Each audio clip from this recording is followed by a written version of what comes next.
Well, I guess this is it for Bill Cole Auto Mall. If you look all the way up the hill, there's no cars on Pre-Owned, no cars on Subaru, no cars on Kia. And then if you turn around, there's no cars at Honda.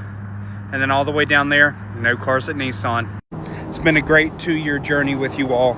I appreciate everything and everybody. So I'm a used car dealer, and right now even $2,500 cars are not selling on my lot. It is July 19th, and I just experienced my 2-week strike of no sales. What happens when a car just doesn't sell? The car dealership had one job: sell you a car. And for decades, that worked because people needed cars, and the prices made enough sense to keep the machine moving. Then dealerships got greedy. Markups on top of MSRP, maintenance contracts nobody asked for. And now the lots are full, the showrooms are empty, and the same dealers who spent the last 5 years squeezing every dollar out of every customer are wondering why nobody's walking through the door anymore. We haven't done anything. I think, it's the 10th, and we've sold 7 cars, 6 cars, somewhere in that ballpark.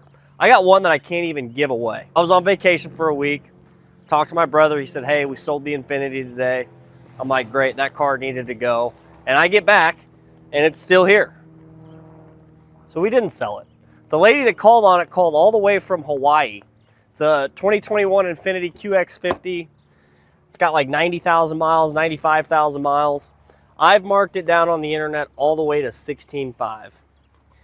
It's so cheap, a lady that can't even drive it to where she is living called us on it.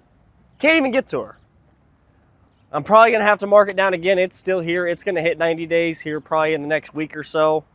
And it has got to go. Right now it is rough. I mean, we can't give anything away. Unbelievable. So I'm a used car dealer, and right now even $2,500 cars are not selling on my lot. And for you, that means prices are going to come down. And on a lot of these cars that you see behind me, we've marked them down $500, $1,000, and we still can't get them to move. Some of them we've even got to the point where we're breaking even and they still won't sell. It's been so slow for us lately that I haven't bought a single car in 2 weeks. Yeah, check this out. So all these cars up here are for sale, and down here where we park our cars for recon, ghost town, right? All our cars are ready up there because we've actually had time to get them ready. We haven't been turning and burning, and it's a good thing right now, but I mean, I would rather see way more cars down here than I would up here, because this right here means I'm not selling anything. But even with all of this going on, I don't want you to buy a car from me right now. In fact, I don't want you to buy a car from any car dealer right now, because I believe it's going to get much, much worse for us. As you can see, I'm at CarMax right now, and this lot is entirely empty. There is not one person on this entire lot that does not work here. Now, granted, it's a Tuesday at 12:30, but there's also only 2 customers inside. And I'm about to show you exactly why that there is nobody here. Well, on top of the fact that everybody has negative equity. This right here is a 2024 Accord Hybrid. This thing has 58,000 miles, and this thing is $28,000. First of all, how do you even get that many miles in 2 years? This thing is damn near brand new, and this thing has 58,000 miles. And here is another example. This is a 2019. This is the old body style. This one has 11,000 more miles, and it's only $4,000 less, but 5 years older. This doesn't make any sense. This car was $23,000 brand new in 2018. I remember because I bought it then. As a dealer for 32 years, I'm so sick of this business. Terrible quality, no selection, and today's cars are absolute trash and way too expensive to buy. When the guy selling the cars doesn't believe in the product anymore, the market is cooked, and the comments feel it. I bought a brand new Dodge Challenger in 2016 with average credit, and my monthly payment was only $350 a month with a $2,000 down payment. COVID destroyed the economy. $350 a month with average credit. That's a sentence that sounds like fiction in 2026. That same car today would be $700-800 a month minimum. The car didn't change. The economy did, and people adjusted the only way they could. They stopped buying. That's why I'm still riding in my 2017 Camry that's paid off, riding this car till the wheels fall off. Chrysler, Dodge, Jeep, and Ram dealers are overflowing with inventory, and things just got even worse. I mean, seriously, overflowing with inventory. To the point where they're having to get overflow lots for all the trucks and cars and SUVs that they can't sell. Jeep, for example, has increased their price 61% over the past 6 years, which is a steep price increase that a lot of customers can't afford. Things have gotten so bad that dealers are even hitting me up asking what they need to do to sell more cars, and I told them I would ask the community. And it's not just Chrysler, Dodge, Jeep, and Ram. Ford, with their F-Series pickup truck, just had a 6% sales decline year over year. And that's while Ford's been advertising 1.9% APR financing for 72 months on the remaining 2023 Ford F-150s. So yeah, what should I tell this dealer? Should I tell him $10,000 off on Ram 1500s? I mean, seriously, what do people want to see? Because these cars got so expensive so quickly, now the prices have to come back down. A dealer reached out to me on TikTok or Instagram, can't remember. They have a 2021 Mercedes G550 that they have had for about a year and a half. It's been sitting on the lot. They haven't had any bites, and it's because they overpaid, I think, like $50,000 or $60,000 for the car. They're trying to wholesale it, knowing that they're going to lose money. So let's give them a call and see how much we can get it for. So it's a 2021 Mercedes-Benz G-Class. It's the G550 4MATIC. Has the night package on it with the AMG package. It's got just over 5,000 miles on it. Pretty nice spec, G-Wagon. Oh, how long has it been sitting on your lot? For about a year. Have you contacted anybody else about it? I haven't reached out to any Mercedes dealerships. I've reached out to a couple other higher end used car dealers. A few offers on it, but nothing that I would kind of jump on. What are you looking to get for it? I'll be honest with you, we own it for a good amount. We have about 155 in it, which is it's high. I'm aware of that. That's G63 territory right there. It is G63 territory. You're not wrong. One of our buyers might have just got a little excited when he saw it. It is July 19th, and I just experienced my 2-week strike of no sale. Yes, you heard that right. 2 weeks of no sale. Last time I sold a car was July 5th. So right now at Gresham CDJR, you can lease this 2025 Jeep Wagoneer S for just $39 a month. There's $3,999 due at signing. It's a 36-month lease that allows for 5,000 miles a year. 5,000 means you can drive this car about 14 miles a day before you start paying overage fees. Cool, so you can drive to the grocery store a few times, and then that's it. And somebody else added, perfect. I can drive it right back to the dealership for repairs. Because that's the other side of this. It's a Jeep.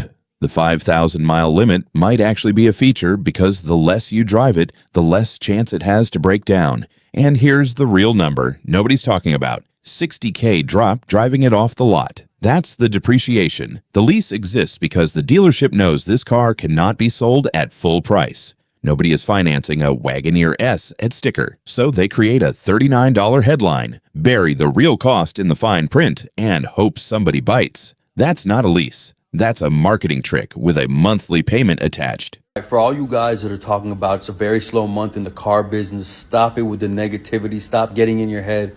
Realize that 1 week can make a month and 1 day can make a week. Keep doing what you're doing every day. Make your phone calls, send your emails, send your texts, follow up with your repeat customers, to get referrals. Do what other people are not doing. Drop your business cards off at credit unions, buy them lunch, dinner, breakfast, whatever it is. Tell them that the next time someone's looking for a car, send them your way.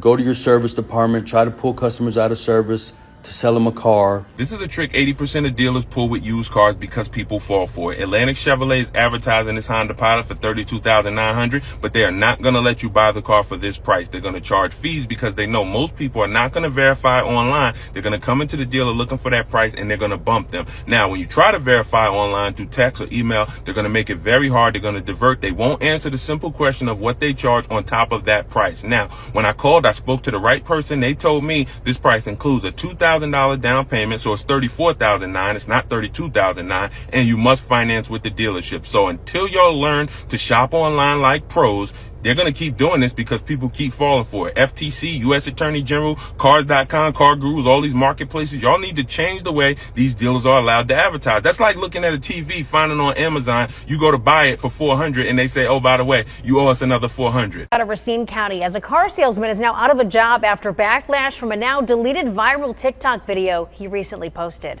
This TikTok, originally posted by @KennySells, the caption says, "You look happier. "Thanks, I just sold a single mom a car, $10,000 over sticker." That video sparked some serious outrage and has now been deleted. Additionally, the man, Kenny Rua, has now been fired, but the dealership is still the target of negative reviews. Lexus dealership is going viral for all the wrong reasons after the guys over at Car Edge brokered a deal to negotiate $7,000 off the price of a vehicle on their client's behalf. The Car Edge guys were happy, their client was happy, and the Lexus dealer was about to sell a new vehicle, so, they should have been happy too. But once the deal got into the finance office, the finance manager decided to add on almost $21,000 in extra fees, and that's on top of the $800 doc fee. Talk about swinging for the fences.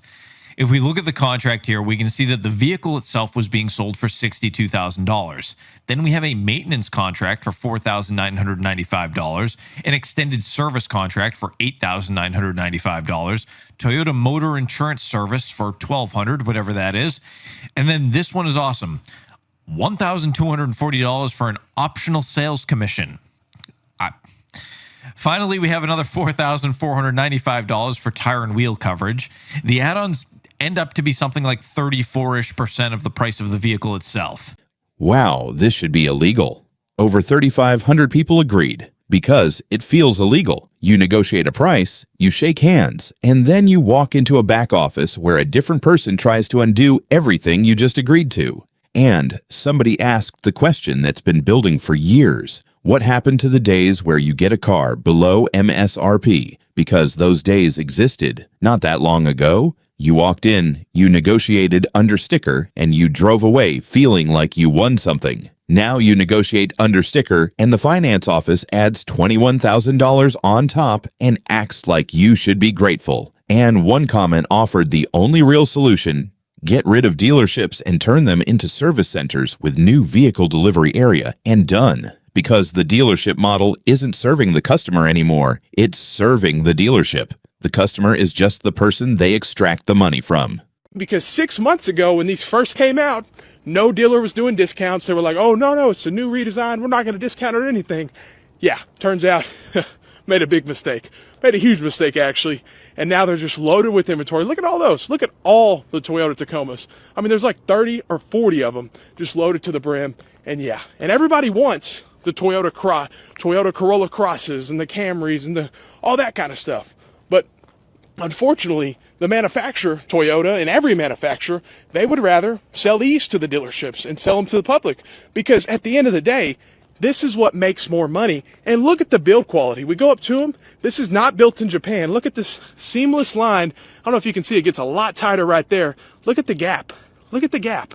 You don't see that with other Toyota products built in, let's say, Japan. What happens when a car just doesn't sell? Someone asked me that, and there's lots of answers to that question if it's new versus used, but let's just talk about new cars. So when a new car just never sells, which hasn't been a problem in the last few years because of the car shortage, but there has been times where it was. And it's most likely a car that is like something we have a ton of, Sentras, Altimas. There's a few things that we could do. One is put them into loaner car service, meaning our service department obviously services about 1,600 people a month.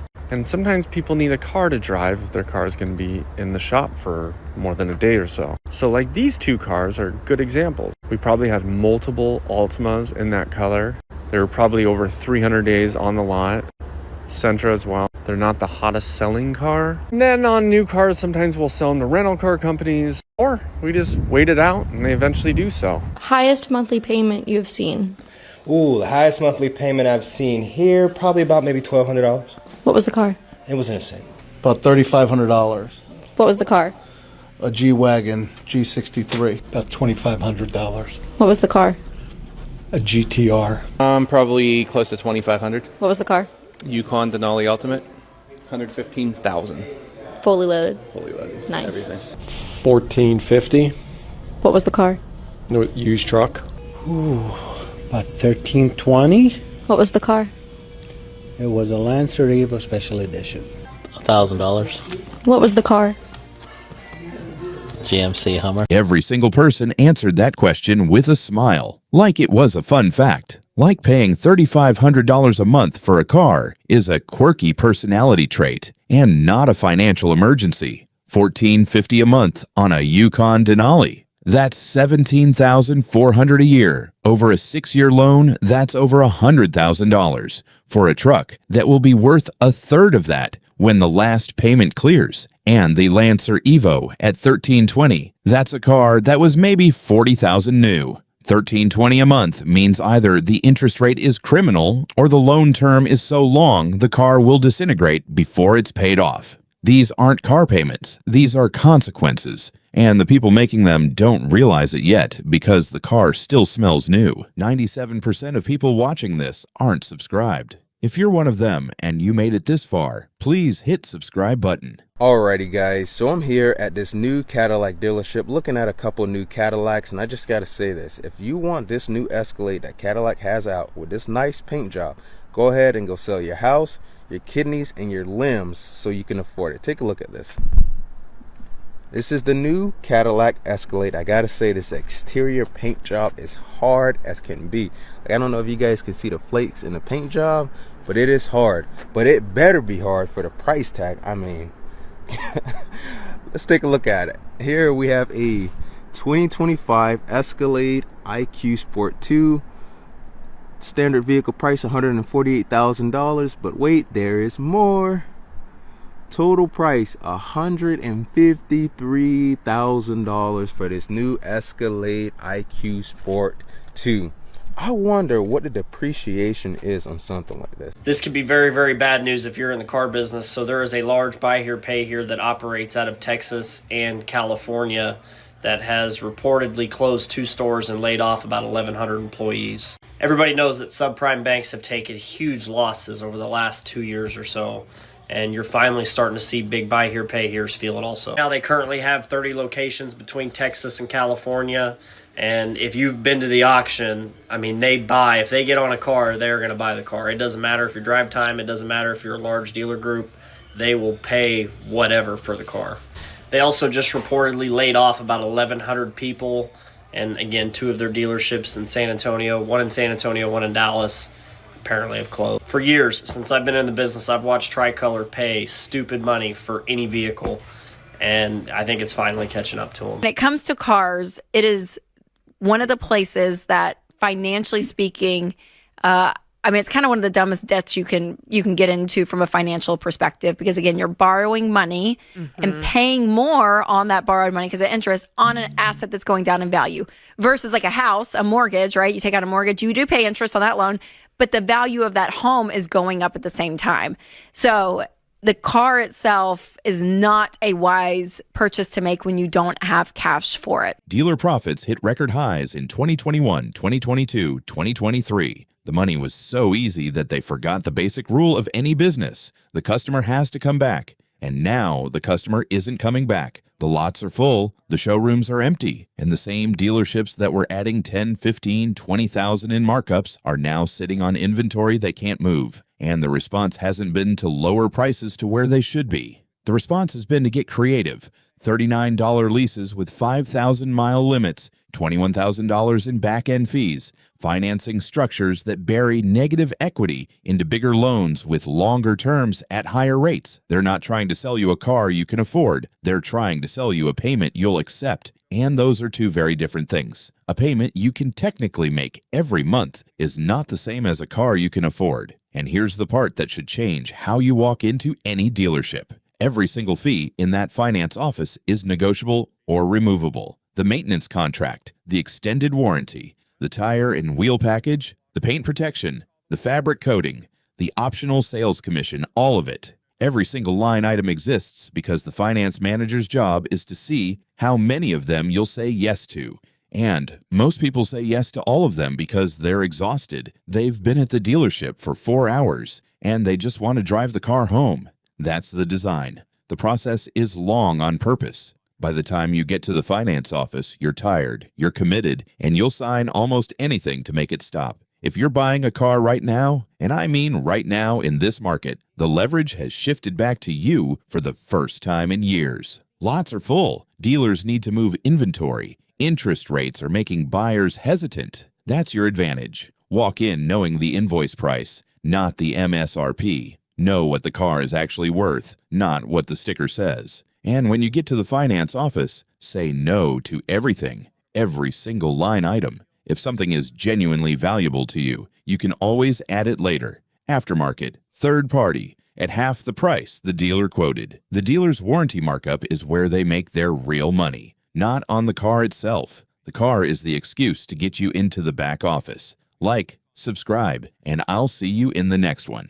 Because if you think dealership prices are bad, wait until you see what happens when people try to buy a car with a credit score that should have been a stop sign. That video's on screen now.